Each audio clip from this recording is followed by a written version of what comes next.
Collegium of Little Russia was an administrative body of the Russian Empire in the Hetmanate created for the first time by the ukase of Peter the Great on May 27, 1722 in place of the Little Russia Prikase. It was created during the life of Hetman Skoropadsky as a higher appellate institution and administrative controlling body of the Russian state system in the Hetmanate. Upon the death of Ivan Skoropadsky on July 14, 1722, the Collegium overtook the Hetman's prerogatives, which was confirmed by the Imperial ukases of April 27 and July 3, 1723. It was composed of the President, 6 members of the Presence, prosecutor and number of chancellors. All members of Collegium were appointed by the Emperor of Russia, the governing Senate out of Russian military officers as civil servants. Unlike the Little Russia Prikase, it was located in Lviv instead of Moscow. In civil affairs, the Collegium was responsible to the governing Senate. In military, the commander-in-chief of the Russian armed forces in Hetmanate. The work of the Collegium was governed by laws, regulations and business traditions of the Russian Empire. After becoming the head of state power in Hetmanate, the Collegium conducted a number of reforms of state structure directed on subordination of all parts of Hetmanate to the Russian administration, implementation of Russian laws and legal norms in the Hetmanate, unification of its orders to the all-imperial standards.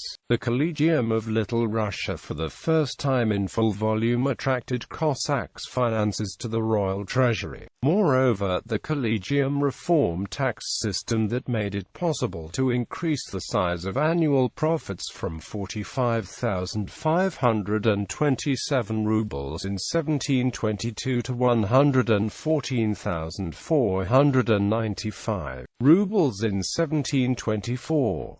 The majority of collected funds were exported from Ukraine to Moscow and St. Petersburg. In general, the activity of the Collegium of Little Russia started the actual process of elimination of the autonomy of the Cossack Hetmanate. The attempts of appointed Hetman Pavlo Polibotok and number of senior officers to counteract the process led to their arrest and imprisonment in the fortress of Peter and Paul. After the ascension of Peter II on the Russian throne, the political course of the Collegium was reviewed and suspended for some time on September 12, 1727. The Collegium was not fully liquidated, but rather was incorporated into the Hetman administration as plenipotentiary representatives of the government for the Hetman. The position of Hetman of Zaporizhian host was revived and the Myhorod Colonel Danilo-Apostol was elected the Hetman soon after his release from custody at the Peter and Paul fortress in 1725. Since 1733 some plenipotentiary representatives were acting as a hetman, which led to suspension of the hetman elections until 1750 and introduction of the provisional administration of hetman government headed by the appointed hetman, General Quartermaster Yakov Lizohub. In reality, all administration was in hands of the commander-in-chief of the Russian armed forces in Little Russia, or in Hetmanate.